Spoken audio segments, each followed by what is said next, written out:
Word. Hi everyone. Thank you for being here. Um, my name is Gabriel Ramirez. Uh, Hi. I'm just putting on some lavender oil real quick.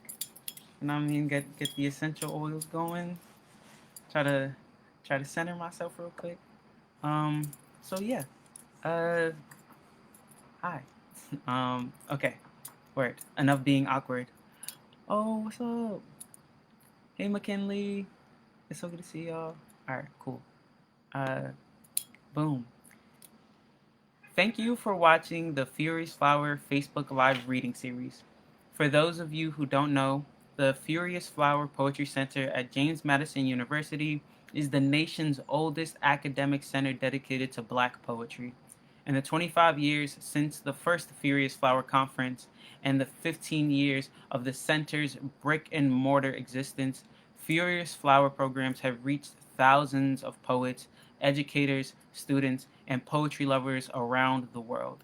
From groundbreaking media and anthologies to summer seminars for educators and decade defying conferences, Furious Flower has impacted literary communities on local, regional, national, and international levels by creating platforms for Black poets to encounter their readers and for readers to experience and engage with Black literary culture in new and exciting ways. This Facebook Live reading series is made possible by a grant from to from the National Endowment of the Arts. Thank you to the NEA. Yes. So thank y'all for rocking with me. Um, I am Gabriel Ramirez. I am from New York City, and I am, very excited to be here with y'all. I've had some work published in some places. Most recently, I was published in the Breakbeat Poets Anthology Volume 4, Latinx, published by Haymarket Books. Um, and uh, What Saves Us? Poems of Empathy and Outrage in the Age of Trump, out of Northwestern University Press. And yeah, I have loved Furious Flower ever since I found out about it a couple years ago through The Watering Hole, which is a writing retreat for uh, Black poets in the South. And yeah, they're just so incredible. And I'm just really happy to be here with y'all. And yeah, I'll be reading some poems today, and hopefully we get a Q&A thing popping. The poems that I'll be reading today, just so all of you who are watching know, um, deal with a lot of grief and deaths in my family as I had lost my father and my grandmother in 2018, 2 years ago. I really became like a super shut in. I didn't go out as much, and I was just writing. And, now it's led to some really new and exciting things that I've been learning about myself as a person and just learning about my spirituality and just trying to make some more of the world make sense to me. So, yeah, you'll be hearing things about depression, right? Bipolar disorder. You'll hear those things mentioned. And it's just gonna be sad. I'm gonna try to be funny in between these poems, but it's just gonna be sad. You know what I'm saying? Um, so please, I would usually encourage people if you need to walk out of the room, you need to get some water, do whatever you got to do to take care of yourself. So and I mean y'all at home, we on Facebook Live, you could just close your laptop, you could put your phone down, you could still go to another room or get a glass of water, whatever you got to do. Um, which I should have done because I don't have any water around me. Okay, cool. So, so I'm going to start with this poem that was published in Latinx, and it's just growing up, I didn't really like. I grew up in a Dominican household, right? But like, I didn't really care too much for my own Latinidad and my culture. I didn't like the food. I didn't like the music. Like, I just didn't appreciate it for what it was in my household because like it wasn't like given to me in a way like a gift. I guess like as a kid, like I just wanted stuff, right? Um, but even when it came to like the language, nobody was willing to take the time to like educate me and teach me, uh, with like what's gonna like what is like how to speak Spanish. Like nobody was teaching me how to speak Spanish. Like I was made fun of instead. So yeah, I was like, the food is trash, the music is trash. Keep it away from me. And now growing up, like I'm like, damn, I miss those things. Like I wish I had those things around me right now. And yeah, so here's a poem about that and just kind of like the origin story, I guess. Um, Also, sorry. um, I never, like I said, like I didn't bang with the music at all or like the dancing. So I would, go to events and be like, "Hey y'all, I don't know how to dance salsa, so somebody teach me," right? And then like I kind of took it upon myself to start learning the dance moves on my own at home. So I remember just being like, "Okay, it's a three count, dun dun dun dun dun dun." I was like, all right, bet. I'm gonna keep doing that. Like step forward, step back, step. Like so I was like dun dun dun dun dun dun. I was like, all right, let me slow it down. Dun dun dun dun dun dun. Okay. Dun dun dun dun dun dun. Dun dun dun, that laffy taffy, hey, that laffy taffy, hey, right? So that's pretty much how I learned to count salsa steps, right? So, yes. Um, yeah, that was. I'm sorry, I'm doing a lot right now. So yeah, that's how I learned to count salsa steps. So I learned to count salsa steps to Laffy Taffy by D4L. Summer '93. Mommy goes to have her thyroid checked and doesn't. Learns I'm on the way. Celia Cruz finds mommy in the street and kisses her stomach. Says, Este niño es bendecido. Pops tells me this to assure me I wasn't an accident. Pops left when I was 8 months old. Pops would tell people he raised me well. Trust when I say not to trust Pops. And as his son, trust when I say I ran from my family like Pops. Said no to whatever Abuela Ana tried putting on my plate. Mommy never put anything on my plate. She was too busy working and going out and going out and finding the next place to be. Fell down a flight of steps as a baby. Mommy wasn't paying attention or was too busy. Pops found me at the bottom of the stairs. Then something about Knuckles and Mommy's ability to hide the way Pops loved her. Either way, I was a baby, so I was barely there. Then I grew up, and mommy and pops were barely there. Basilia Cruz kissed mommy's stomach. Abuelo would brush his teeth, and I'd be on the toilet imagining what heaven would be like. I was in the second grade, and Miss Young was tall and gave me poetry and taught me how to read the hands of a clock. Miss Young was my first black teacher and the first person who took nurturing seriously, not for the check, for the hurt child she saw me hiding in my love for Langston Hughes. In a river, I speak, I say I'm hungry and I love you. I was an easy child with nothing at ease. Hector Lavoe every Sunday and I could care less. I'm playing video games or scooping out extra cups of rice from a green drum so I can definitely have thirds but never gong gong. There's preference and then there's rejection. You see where I'm going? DC to eat my homie's mom's shrimp and grits for breakfast. Ushering in 2013 with Jungle Juice and Theo Mingo on life support. Dance floor wet, supporting folk I never met while they got dubbed on. Swag surfed into another house party. The girls I came to the parties with became my sisters, and our sweated out clothes made us kin. We holding each other up, so bent that we was straight, and it was all I needed. We were all we needed. A week later, Abuelo dies visiting Tio Mingo the day he was taken off life support, but we don't tell him anything. For once, it's not pride that silences the family, but loss and our inability to imagine heaven. Another week passes, and Theo Mingle joins Abuelo for a double wake at Ortiz Funeral Home off 190th E Broadway. Fire hazard of grief spilling out the chapel. Enough cousins I had never met to wonder how much easier it all could have been. Enough family to feel part of one. I let go of my father's abandonment to carry a name I knew better than any. Ramirez.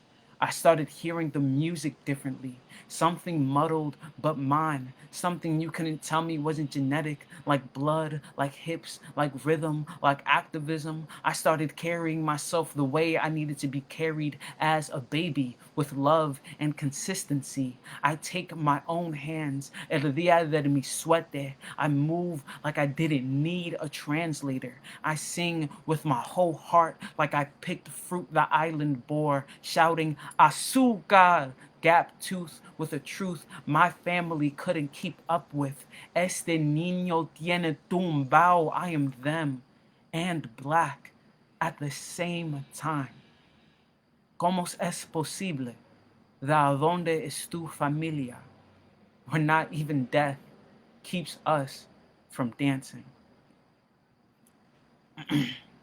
So, yeah, um, I wrote that poem, and I was just part of a Latinx anthology reading last night with the Dominican Writers Association. So it was all of the Dominican contributors to that anthology, and one of them is my brother Julian Randall, the author of Refuse, winner of the Cave Canem Poetry Prize, judged by Bobby Francis. You know what I'm saying? So yeah, please go check out Julian Randall and his incredible work. So I went to a reading that Julian had, and Julian had no idea I was in town. It was like a little ways away from Philadelphia. You know what I mean? So and I live in New York City. So for me to just walk in and everybody be like, "That looks like Gabe. That looks like Gabe," and I'm like, "Hey y'all!" Like it was just such a beautiful moment. But and I walked in during Julian reading a long ass poem, and I was like, "This is fire! Long poems are fire! Oh my god!" Right? So, um, that was my little attempt to write a longer poem, because I just like at that time, like I felt like I didn't have, excuse me, at that time I didn't feel like I had the stamina to write longer poems, even though like I come from poetry slam and were I was used to writing poems that were 3 minutes long, 2.5 minutes long, you know what I mean, because time penalties and whatnot. um, but it was just something that like Julian's work just always opens my world up and always opens up my imagination and my heart. So shouts out to Julian. And yeah, I'm just thinking about uh, one time I had asked Julian, like Julian was like, "Yo, like send me all your poems." I was like, "Okay." So I sent him like literally pretty much every poem I had, and Julian was like, "Word." In almost everything you write, you talk about someone else in your work, right? You're talking about a family member, or you're talking about a homie, or somebody who's part of like your chosen family. And I was like, well, like I know I wouldn't be here if it wasn't for my community, right? So like communities like Furious Flower and spaces like Furious Flower, uh, that like brought me in and like made me feel like my voice was important and my voice was valued. Like they had kind of had like I was part of like a I think it was like a collegiate seminar that they had for like neighboring universities, and the watering hole had me come in with them and be part of like their like group of like young student people to the conference. um, and it was a collegiate summit. There we go. It was like a summit, right? And yeah, they were like, we don't have a trophy, but like the spirit of like this like summit, like the spirit award of the summit goes to Gabriel, and they gave me like a Furious Flower conference tote bag, and I was like, oh, I won! Like they see me, right? So I was just trying to like ask as many questions as I could and be a part of like the like I was just trying to like I mean get as much knowledge and information as I can. Um, so yeah, shouts out to Fierce Flower. Shouts out to Julian. Just making sure I am doing things right really quick. Thank you so much for your patience. Oh, word. And also, this event is co sponsored by Madison Caucus for uh, gender equality. Boom. Making sure all the housekeeping is good and taken care of.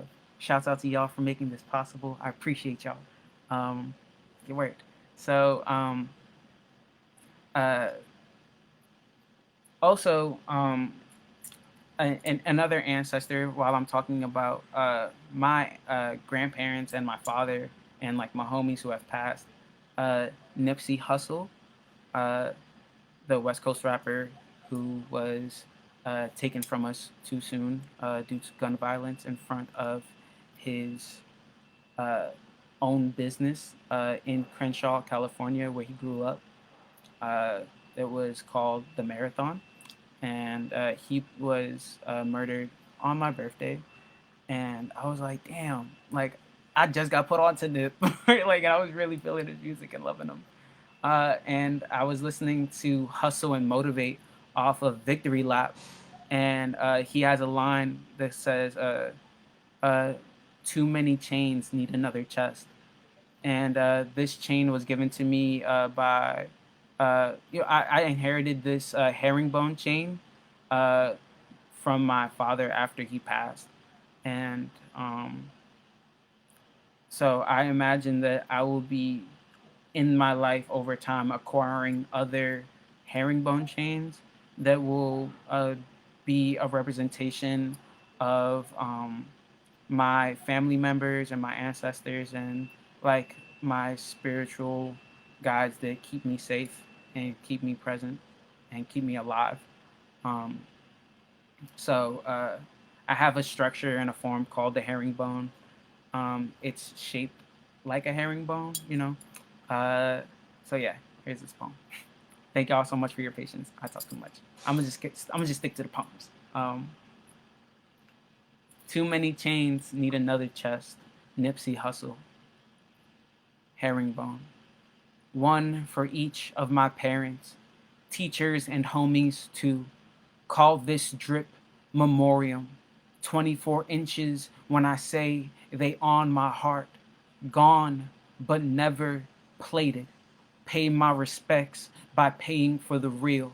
Chains for every obituary. Walk into a funeral home's stillness. Walk into a jewelry store's buzzing.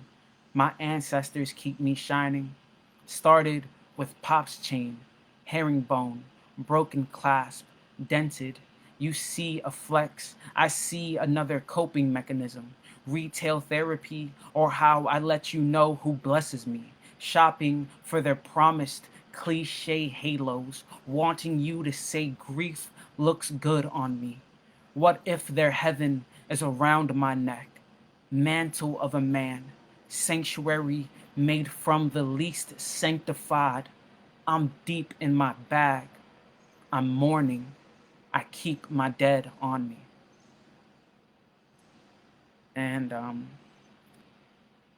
when I was thinking about, um, you know, I mean, I don't even feel like I was thinking at all. Actually, like the therapist I had at the time when my father and my grandmother had passed, they were like, "Wow, you're so good at disassociation, like dissociation, that you dissociated from your depression." And I was like, excuse me." So they were talking about um, pretty much like the work with the therapist I would do is be like, okay, let's dive into my past so we could figure out all of these behaviors that do not serve me anymore as an adult and all these defense mechanisms that are holding me back so that I can stop doing them and like pinpoint why I do them. And so like I did heavy work, you know what I mean?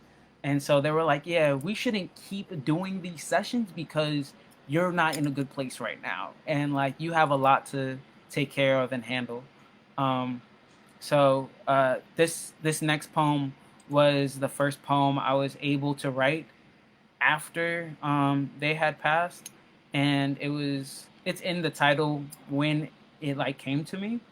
But that's why the title was so long. Like I thought these things, and I was like, "That's the title," and I'm just right when I get off this flight. So yeah, thank y'all for being here. Thank y'all for being present. I really appreciate y'all. Um, word. Thank you, Furious Flower, again.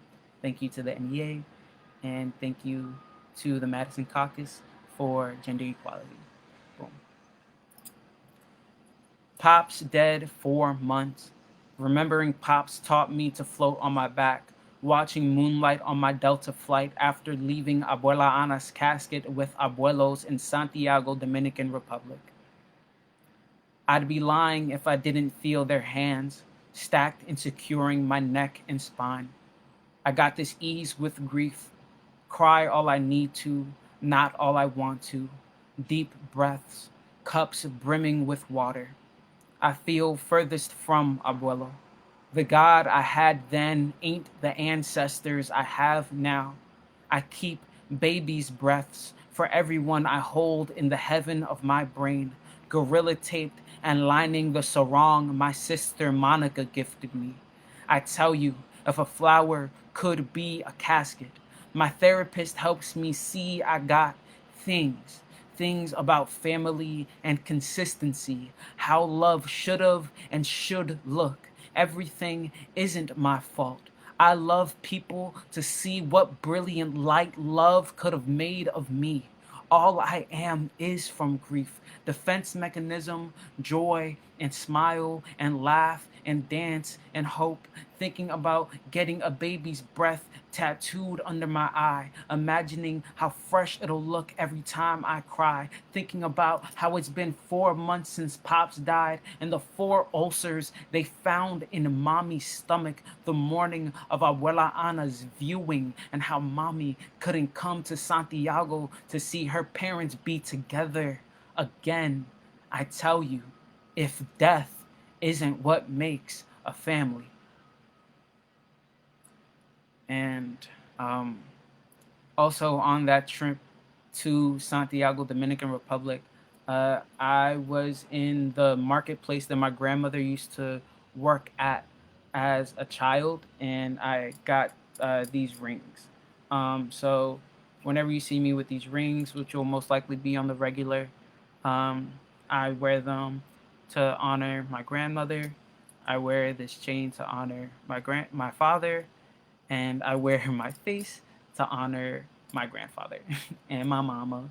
And yeah, I be wearing floral stuff a lot because it helps me feel beautiful. It helps me feel pretty. You know what I'm saying?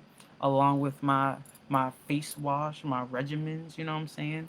Uh, so aside from that, um, back to the poems. This next poem is the title. The title comes from the name of the cemetery where my grandparents are buried. Cementerio de la 30 de Marzo. I can't say I haven't imagined life without them. Caskets challenge my strength more than any god. Abuela Ana's niche above abuelos through the narrow cementerio. Every tombstone, a set of eyes studying the shake of my arms. Couldn't have we rehearsed this? The route, at least? My first time on the island. My first time in the sun. Spare the rosaries. Fill my hands with baby's breaths. I imagine your life without me almost every day. Construct black marble pillars, waterfalls flowing into pools lined with gold. Each name blooms back into their body. Every reanimated love crafts the heaven of my brain. Abuelo shuffles dominoes, offers a seat, smiles at our ability to reach for each other and touch. Abuelana rubs his back and kisses the top of his head. It's always morning. ever growing mausoleum, orchids sprouting peach colored where mommy will enter. I could hear her calling me by my father's name, Armando, him behind me, my arms and our hands cradling her into light. Imagination failing the living. Mommy, still here. Another room or island. No need for me to pen breath into her. Could list her 100 smiles, neither favored over the one she has right now. Let me witness wherever she takes her body, posing in gold, and write that. And sometime after I had come back from the Dominican Republic, uh, I'm a lucid dreamer, right? So a lot of these poems kind of talk about dreams or lucid dreaming in some way. So I remember seeing like walking out of my room and like seeing like what seemed to be like my grandmother's like spirit or like energy floating above my mother in the kitchen. My mother was in the kitchen by the stove, and it looked like my grandmother's spirit and energy fused with my mom. And then there was like a really bright light, and I woke up. So I go up to mom. I'm like, "Yo, mom, I just had this dream." And she's like, "Word, like I was standing by the stove for a little while crying." And I was like, "Oh, damn, like, excuse me, like maybe I was astral projecting, maybe I wasn't even like dreaming, you know. I have no idea. um but then like even later that day I heard my mother over the phone talking with a friend of hers, and the way she laughed I heard my grandmother, and I was like, okay, spirits, okay, ancestors, I see y'all just pulling up, just like, you know, like filling up the voids in our hearts with yourselves. I see y'all. Right. um So uh like I said, the herringbone is like a structure or form that I use to communicate to my deceased loved ones. Uh and This next herringbone is written to my grandmother. Herringbone for Abuela Ana. You would always say, "Vas estar triste cuando yo me muera." I would always tell you, "No hables así." And you knew I meant to say, "I will," and I do. I lift the lid of your rice pot, hoping for smoke, for rice, for fourths, knowing you wouldn't say no to me. I was spoiled. How you'd laugh and side eye me whenever you heard me scoop out more grains than you had asked. How you pronounced Carolina, Carolina, made arroz taste how a rose smells. The tip of my tongue sliding down the roof of my mouth when I say, I love your cooking. You are always in the kitchen where you saw me grow. You are always telling me, levantas tus pies. Your death is the only one I'm at peace with. Where's your body? I put it there. Where are you? Mommy's laugh. And this next poem, uh, thankfully, was published by Voicemail Poems. They have an incredible platform where you would submit your poem, and when you are accepted, because I'm putting that out there and manifesting that for y'all if you want to submit, they give you a phone number that you could call and leave a voicemail of you reading your poem. And then they take the audio from that voicemail and put it on like a SoundCloud with your poem. And this is the poem that they had selected. Thankful to all the incredible people at Voicemail Poems, especially the homie Etiola, uh, I.S. Jones. You are incredible. I appreciate you. Fathers, flowers, funerals, moons, why the questions, you always, wherever you are when you reach me, where I be all this time, guessing when you might get here, how this not about arriving, how this not about where I've been, why I'm always trying to start something. Shit, why ain't you? Ain't there enough blood, flowers? Ain't you bored? You ever been to a bodega or a river? You always find what you need, don't you? You ever wondered what you look like in someone else's eyes? No? Yeah. You never been to no river, right? Figures. Hold up. You got my father's bones to show me? Oh, disappoint me like my father, huh? You good at being here, ain't you? Ain't none of this rhetorical. You gonna think about this, right? I've been thinking about you this whole time, ain't you know? Between funerals and a funeral where you find me? Like belief systems? Nah. More like parents? Shit, all I know is I've been thinking about.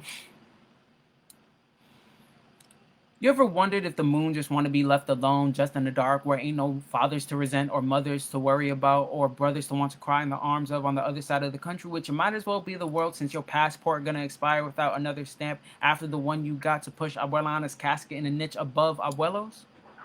Nah, me neither. But that moon though, there gotta be flowers there, right? Right?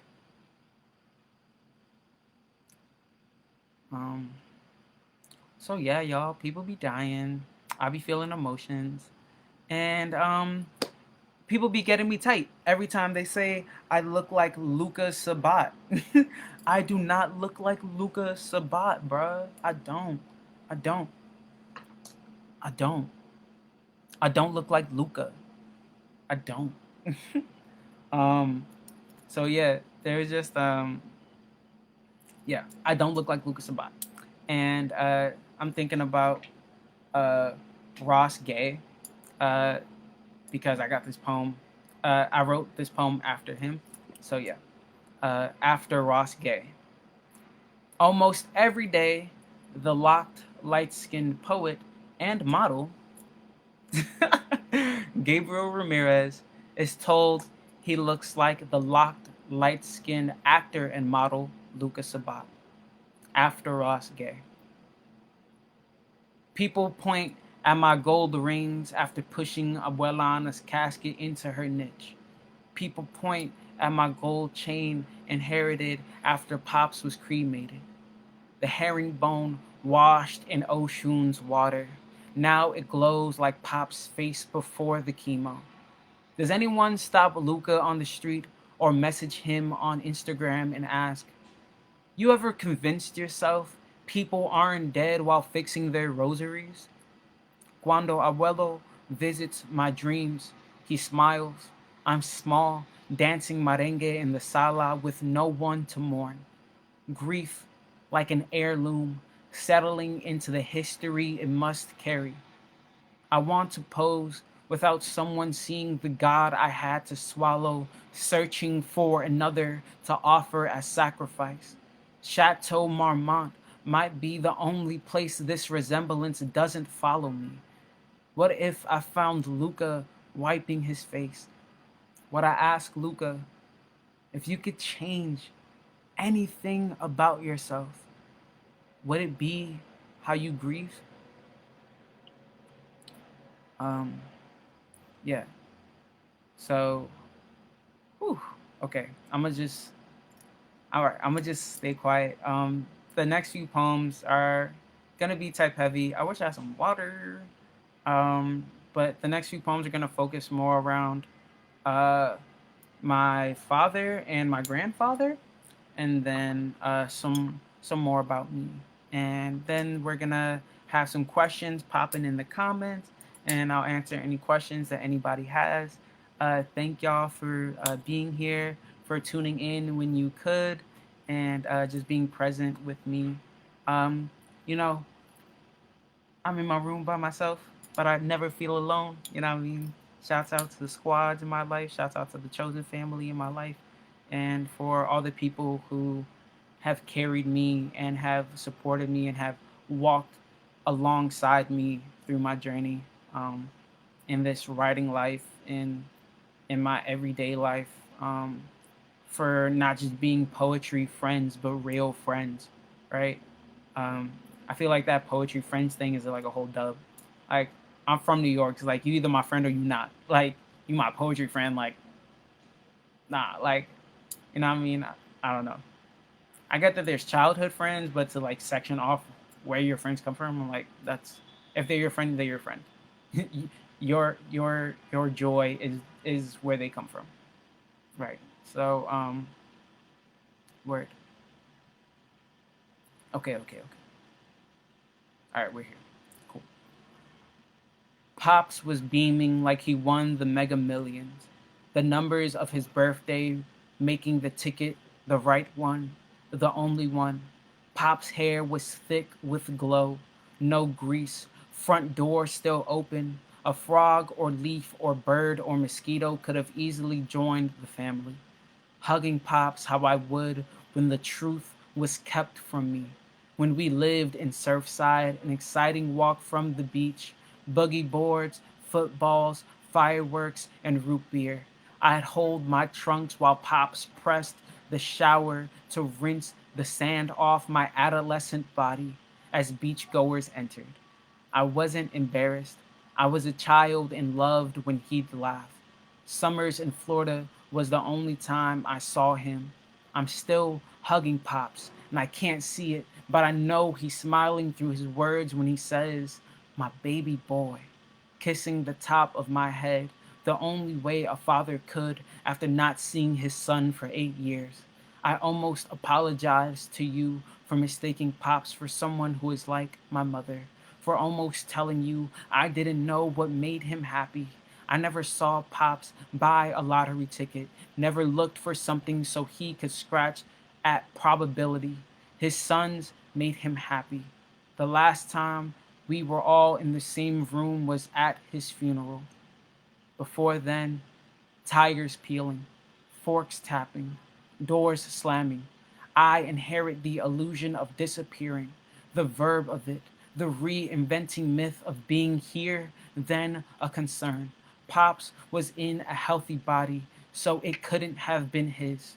Chemo weakened his heart into a liver, gave him a year and a half if he was lucky, but he was my Pops. We don't know if he actually wanted to be cremated, but his ashes are in a box in Kissimmee.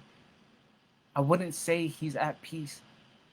I would say he gets to be with his sons wherever we are, and death was the winning ticket.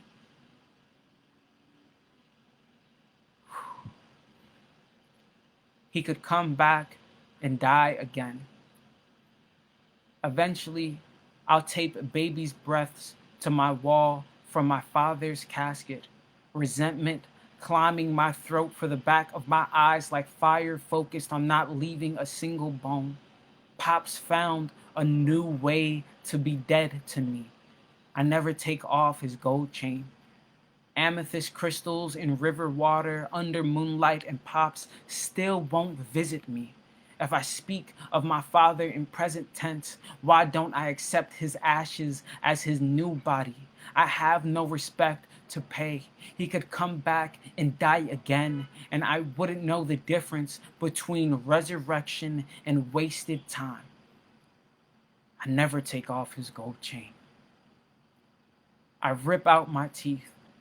Every extraction a failure to reanimate my father, an entrance left unused. Learned not to trust anything my father says. When he says he has cancer, when he says he won't live much longer, when he says in his last voicemail, "I love you." I never take off his gold chain. Herringbone for Pops. Today is your 62nd birthday, and mommy still had to remind me I wouldn't have even called if you were still alive. But who knows? Over time, you might have given your cancer a name, even a family. I always wanted a younger sibling, one I could watch you learn to love with the new heart chemo gave you. Why did it take being sick to consider how much longer no one has to live? I refer to you as biological.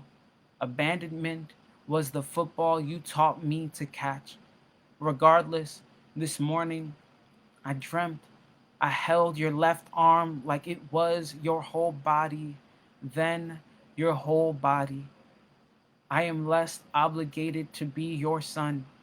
Now you're part of me more than I am of you. Um, okay. And now this is a poem to my grandfather. Um, I have this one poem and one more after, and then we can hop into the Q&A. Thank y'all for being here. I'm feeling very emotional and vulnerable, and I know there's a delay in the live. You know what I'm saying? But I know we're here. I know we're here. Um, cool. Uh, I just hear my phone blowing up. Um,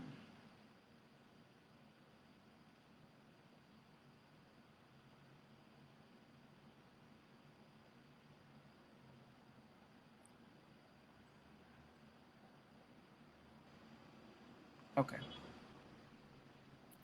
Abuelo, I couldn't be who I am today if it wasn't for you being dead. It was time for glitter, nail polish, and locks.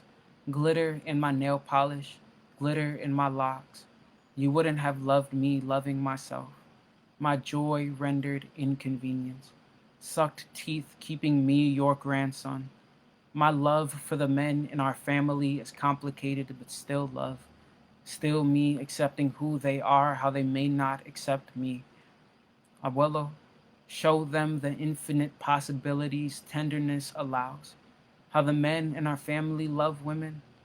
I would love to be loved by me, and I would be afraid to be loved by me. I'd say enough to keep, but never do enough to stay. Afraid to die alone like Pops did. Others' love for me has been what's left after forgiveness. I could have loved them better if I loved myself less. There's nothing I could hide from you, Abuelo. You are no longer of your prejudices, and while I can still hold you accountable, I'd rather be held by your body of stars, your new understanding of life without the exhaustion of matter. Abuelo, mommy says I look like you, but I want to look like a man who learned to forgive himself. Orchids blooming up my throat. No man wants to sound like who's abandoned them. What song made us ask the wrong questions? What joke made us laugh, closing doors on our true selves? Who would relive the moments that shaped them into what they couldn't love?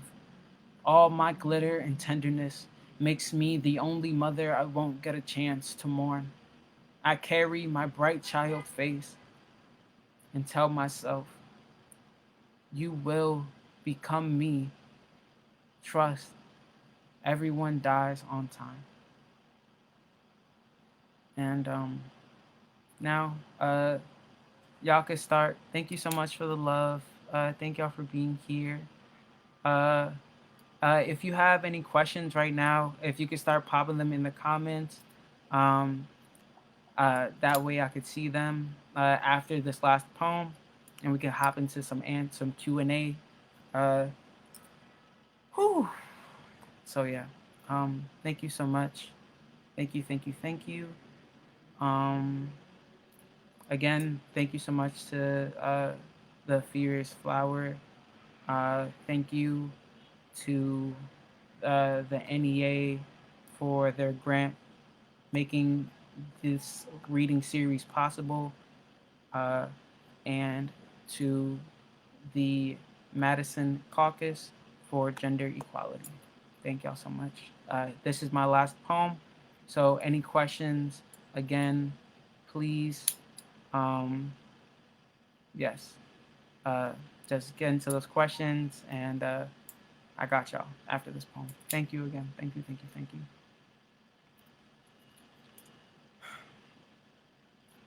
The blooming.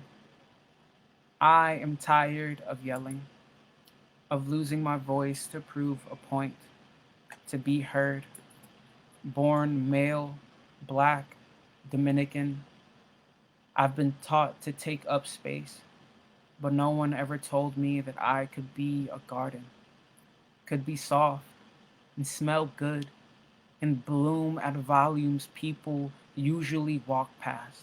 Usually, lavender, mango cocoa, and pink sugar oils are how people remember me. How the air became an antidote, became the search for the scent that filled their lungs with flowers, with what reminds us we too can be a home for breathing and blossoming joy. And the heart hugs that follow, they require us to hug with the left sides of our body so that our hearts face each other while we all take a deep breath in and exhale together. Exhaling everything that tried keeping us from being here in this hug, this holy place that has no heaven except for the other person. For this intimacy is in no need of romance, in no need of a false future promise to one another, but the promise of this hug ending when we are both ready to release each other back into the world, back to sidewalks brimming with ghosts, and the promise of some danger. Some gardens are unlike anything you've ever seen, but you never ask what had to die for you to be this captivated. To be a garden is to take up space, hoping others will call you home. Call on rainy days too, days when clouds are all so you forget to look west. Forget to think light for its time, bright and generous, now retreating into invisibility instead of staying where they feel unloved, where I will return. To be unloved is to have been loved incorrectly, loved enough to believe the lie of love being all I need. All of the failed gods in my stomach are dead and screaming for tenderness, screaming like my father. A garden ended at the root, at his bipolar, his depression, his alone, and I blame his absence for not letting me show him how to water himself into what heals. What kind of son am I to think what is my father's isn't mine, isn't genetic? I carry his loneliness that isn't loneliness, but the choice to ignore the world. Thank y'all so much. Whew. Whew. Whew. All that without a drop of water, y'all. Oh, wait. Found some.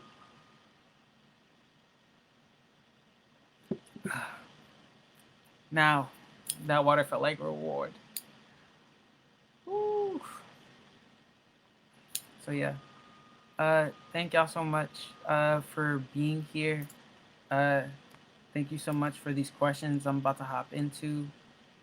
Thank y'all for being so present and patient with me. I don't know how many of y'all heard it, but like my phone was jumping. My phone was like not like, oh, I'm popping, but I'm just like, wow, a lot is happening in my life right now, and I do not feel like prepared enough for all of this right now. So yeah, just thank y'all so much for being so patient with me, um, and for supporting me through this, all of this. Whew. Okay. Um, okay. I see the comments. I can see the comments. I'm just gonna zoom in a little bit on them just to see where the first ones start popping up. Thank y'all so much for the love. Thank you so much for the love. Oh, thank you, thank you, thank you, thank you, thank you. Ooh. Word. Okay, okay, okay. I got an idea of where where these questions start coming up. Yes, Lucille Clifton. Um, boom, boom, boom. Wait. Oh wait, did I skip some questions? Oh no. Okay, so I think those are some questions that are popping in right now. Maybe through the phone. Okay, yes. Uh, thank you. Uh, I want to make sure I get your Facebook name right. La la la Oka. La la la Loca. Okay. Um. Boom. Uh. Question. Oh wait, I saw that question. Wait, wait. Okay, I just wanted. I didn't. I just wanted. Okay, okay, okay. Okay, I got Diamond Ford. I love you. Od. Okay. How do you prepare for the emotional labor of a reading? How do you recuperate after? Okay, boom. So, uh, at the beginning of this, I felt like a little shaken baby. I didn't feel like super prepared. Right now, I'm packing for like a big move that I still am not able to fully announce just yet, but it's a really big move, and I feel like I was trying to rush everything last minute, and I'm like, nah, I gotta chill out. I need to relax. So the way that I prepare myself for emotional reading, um, I listen to music at the beginning of the reading. Like you'll see on the live, I was listening to some Moses Sumney. They have a colors video of them performing live a song called "Cut Me," and it's like one of my favorite songs. Like it's called "Cut Me," but it feels like it's like cut for me. It's like cut me into freedom. You know what I mean? Like I like that's how it elevates me, right? So cut me into liberation. Um, but I also have some lavender oil. You know what I mean? I have some essential oils. I wear these rings. Um, I never take off my father's gold chain. Um, you know what I mean? I make sure I take whatever medications are necessary for my well being.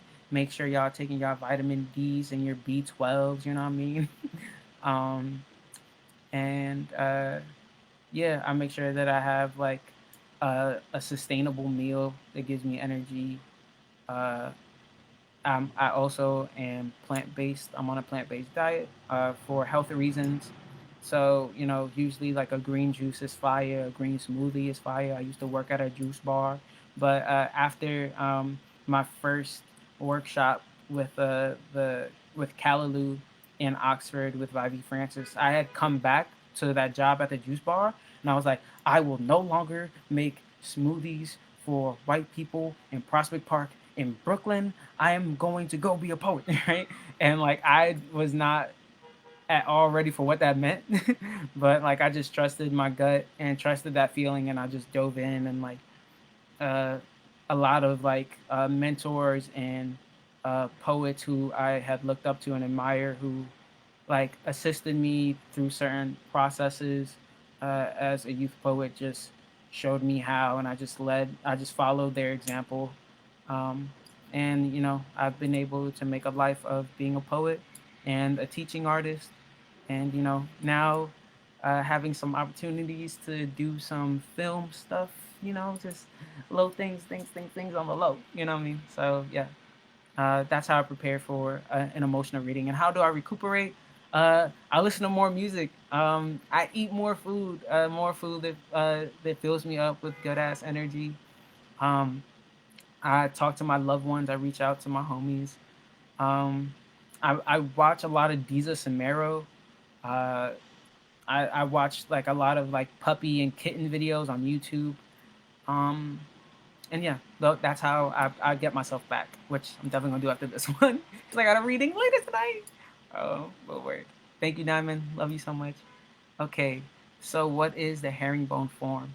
Damn, I wish I had like poems printed so I could show you, or I wish I could, um, uh, like show you what it looks like. I still haven't like really but like I haven't taken the time out to be like these are the rules of the herringbone because like I also have learned form to like play with form, right? So also like the last poem I read, the blooming, that's a form that's like super generative, right? I'm like, yo, like stop being afraid of form, have fun with form, challenge yourself as a writer, like please stop being mad, right? Because along with the structures of the blooming, for me, the philosophy is mad more important. That I don't believe the things that bring purpose into our lives want us to hate ourselves, right? So I just want to make more work that is like sustainable for me and work that gives me life rather than just drains it out of me.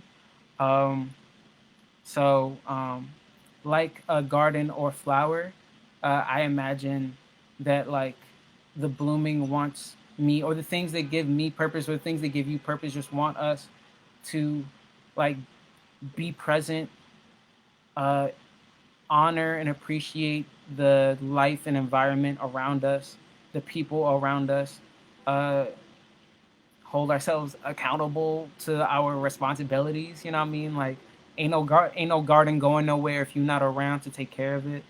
And like a garden or flower, I don't believe those things want me or us to hate ourselves. Um, so yeah, updates on the herringbone later. Actually, there is a herringbone that was published by the Acentos Review. They had a special Juneteenth episode issue that came out in Juneteenth, right on Juneteenth. So if you go to Acentos Review, I am one of the contributors to that issue, and I believe the first or second poem is the herringbone. So that part, boom. Okay. Uh, where are the young people? Okay, so this is a question from Jess. Oh, Gavin? Which Gavin? Dr. Gavin? Professor? Uh, Jessa, Jessia Gavin. Um, what are the young people that you are working with experiencing and exploring through their work?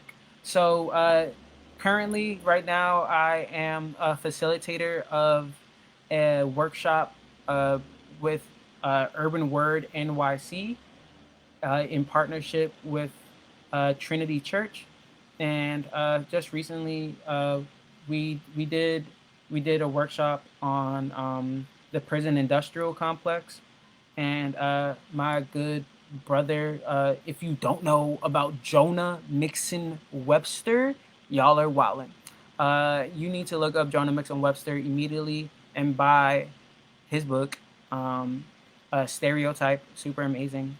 Uh, and Jonah had did a fellowship with Pen America, I believe, and it was Jonah did work with a poet who is incarcerated, Justin Rovios Monson.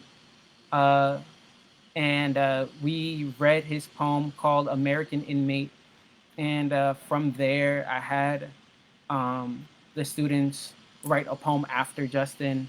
Also, I'm just also teaching work that is um, talking about issues within our communities, whether it's gentrification, the prison industrial complex, school to prison pipeline, redlining, food deserts, stuff like that, and ways giving the students, the participants of the workshops, opportunity to engage with information, also through the arts, and information on how they can get involved if they feel that this is something that they have the capacity for through the times of the pandemic. Um, Tobe Nwigwe, who is an incredible rapper from Houston, Texas, has a performance where he was like, the 2020 civil rights movement, and I'm just like, oh, like that feels so true, right? Right now, in the wake of the deaths of Tony McDade, Breonna Taylor, um, George Floyd, uh, so many others, countless others that are losing their lives to police violence. Um, so yeah, uh, and it's also so much. Also, like workshops that are just like we're talking to each other, and like we're also, as I'm facilitating and leading and guiding them, it's like we're also learning and figuring things out together. So yeah, that's what my students are exploring right now. Yes, Diamond, better tag Jonah. Yes. Okay, let me check my phone if there are any more questions. Okay. Okay, cool. It looks like we got through all the questions, y'all. And it is definitely 3:04, so we're a little bit over time. Pardon the engines outside. Um, but yes, thank you, thank you, thank you for being here. Uh, thank you, uh, Furious Flower Poetry Center, again for making space for me in this world, as a black poet, as a Afro Latinx poet, as a queer poet. I appreciate y'all. I love y'all so much. Uh, yeah, uh, Furious Flower, James Madison University. Every time I've been there in person or just engaged virtually through this pandemic, I've felt so at home. Thank you again to the NEA for the grant making the Fierce Flower reading series possible. Um, and thank you to the Madison Caucus for Gender Equality for also co sponsoring and making this possible. Thank you, McKinley, uh, Lala, uh, Professor Joanne Gavin, um, and all of y'all. Y'all are so good. Thanks for all of your love, your support, and yeah. Hopefully, we get to maybe do a later announcement later or something. I don't know. Okay. Stay blessed, and y'all have a great day. I appreciate y'all.